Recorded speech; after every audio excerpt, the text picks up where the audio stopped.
Bom, eu não vou repetir todo o problema da esquerda que foi falado, só assinalar o seguinte.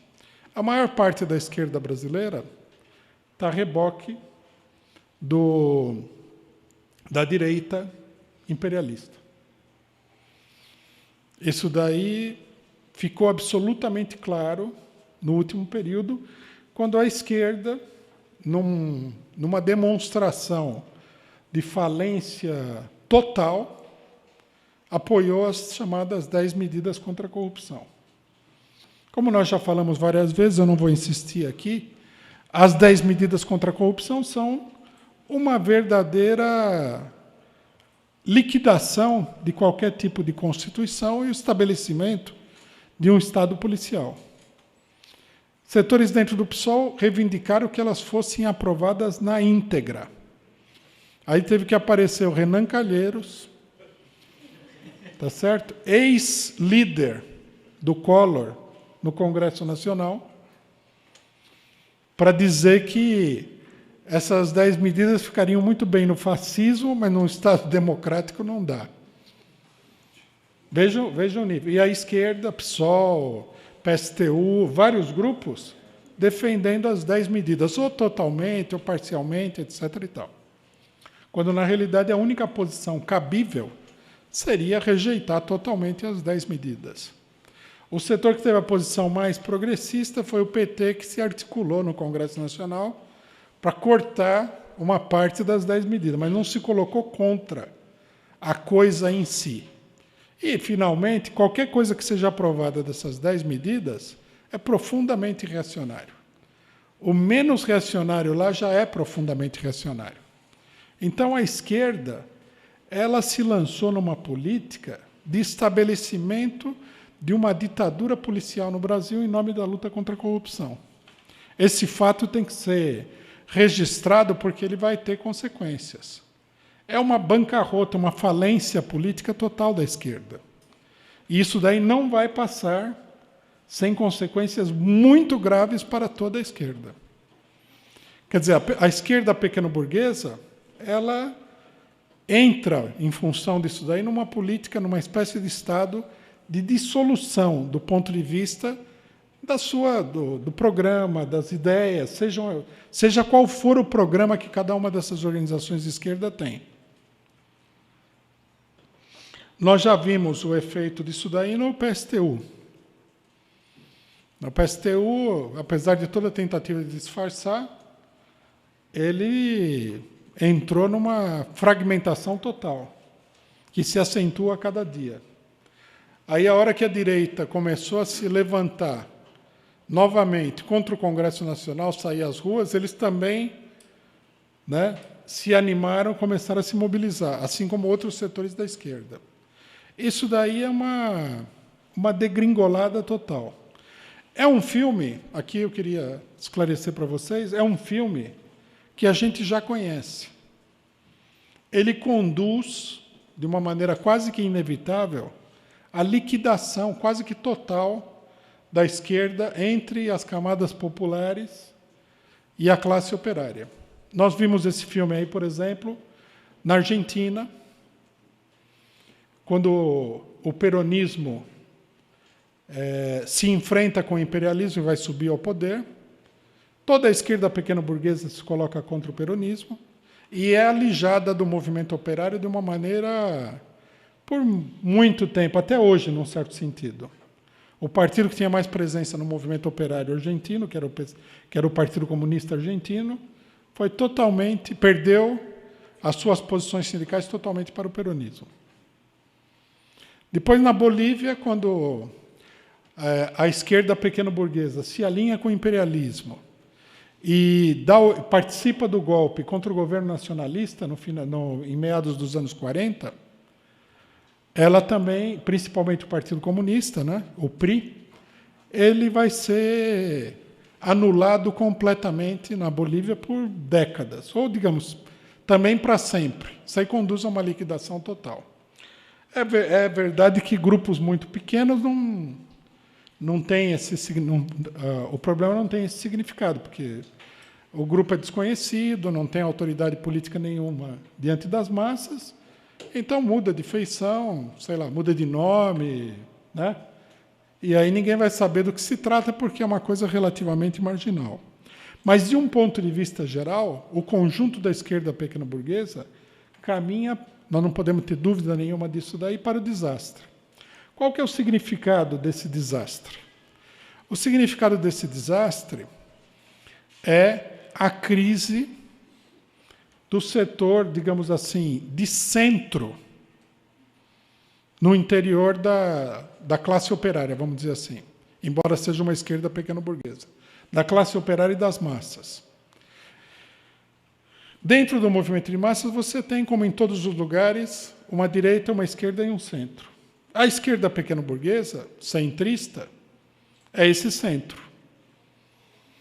Juntamente com a esquerda pequeno-burguesa, que existe dentro do PT, eles formam um setor que dá uma estabilidade, uma base de apoio para a burguesia dentro das organizações operárias. A dissolução desse setor é um sintoma inequívoco de polarização política muito grande. Isso daí coloca, do ponto de vista revolucionário, de uma forma quase imediata, o problema da construção de um partido operário revolucionário. Coloca como tendência objetiva. É por esse motivo, né, que o PCO vem crescendo dentro da situação política. A esquerda, ela se colocou, pulou no abismo político, a esquerda pequeno-burguesa. O PT, que, digamos assim, grosso modo, seria a esquerda pequeno-burguesa oportunista, está rachado no meio, digamos assim, os setores pequeno-burgueses.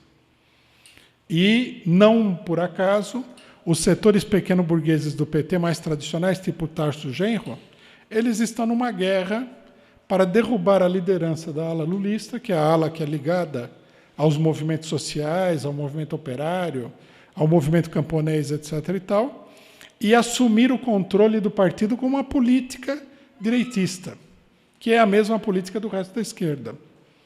Uma política que é de apoiar a chamada luta contra a corrupção, que é de se integrar aos setores democráticos, entre aspas, do imperialismo dentro do regime político e tudo mais. Então, nós estamos num momento da maior importância do ponto de vista, né, da reorganização da classe operária. O fator que, digamos assim, promove uma reorganização lenta, veja que nós estamos falando em reorganização lenta. O PCO, vocês ouviram aqui a colocação inicial do companheiro Antônio Carlos, nós estamos aí com, sei lá, 400 pessoas engarrafadas aí, que nem o engarrafamento aqui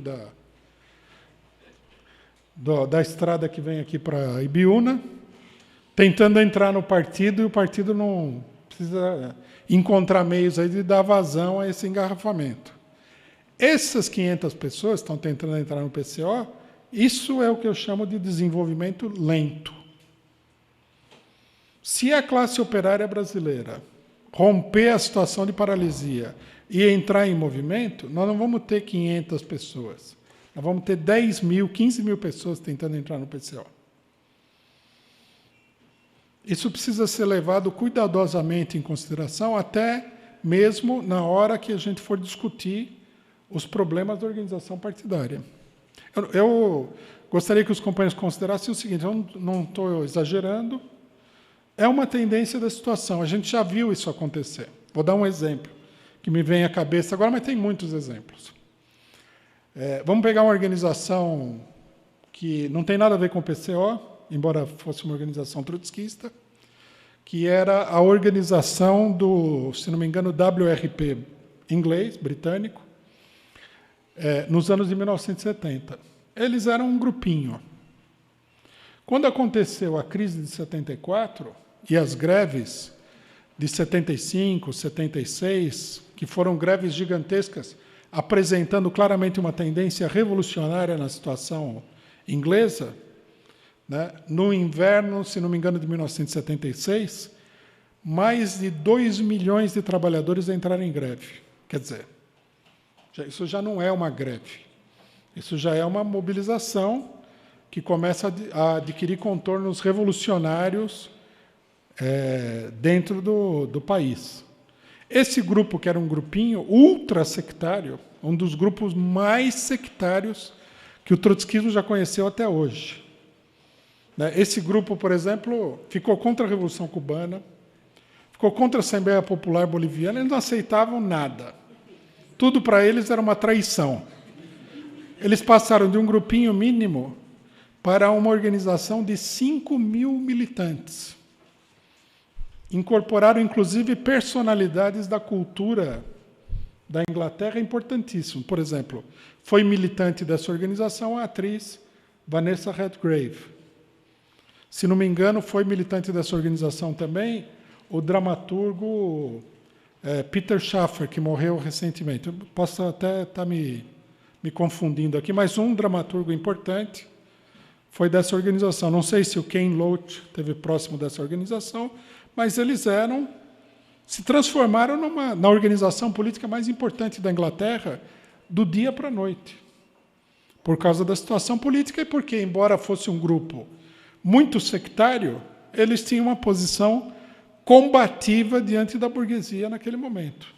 Enquanto que os outros ficavam a reboque do Partido Trabalhista, essa coisa toda, eles se destacavam pela independência que eles tinham em relação aos setores. Então, nós temos que considerar o seguinte: o crescimento desse grupo na Inglaterra foi o sintoma da tendência à construção de um partido operário na Inglaterra naquele momento.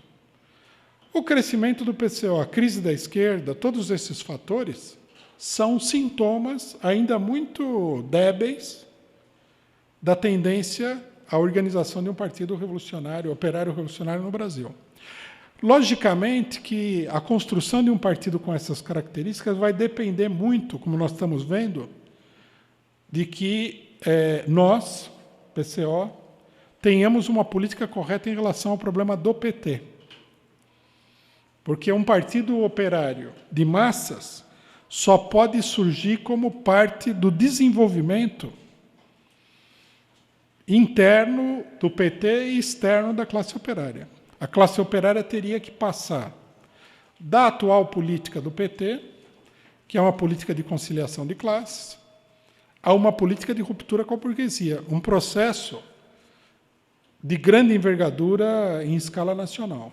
Se, logicamente, o nosso partido tivesse uma política tipo PSOL, PSTU, PCB em relação ao PT, não iria conseguir esse desenvolvimento de jeito nenhum.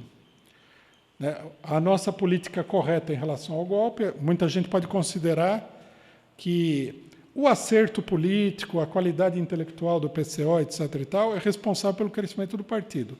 Logicamente que se você não tem qualidade nenhuma, você não vai se desenvolver, alguma coisa você tem que ter. Mas o fato principal é que a nossa política ela corresponde à tendência do desenvolvimento de amplos setores. Esse que é o fator fundamental. Não é um problema de que, em abstrato, de que nós seríamos mais inteligentes do que os outros partidos. Não. É que a nossa política expressa uma tendência real de desenvolvimento das massas.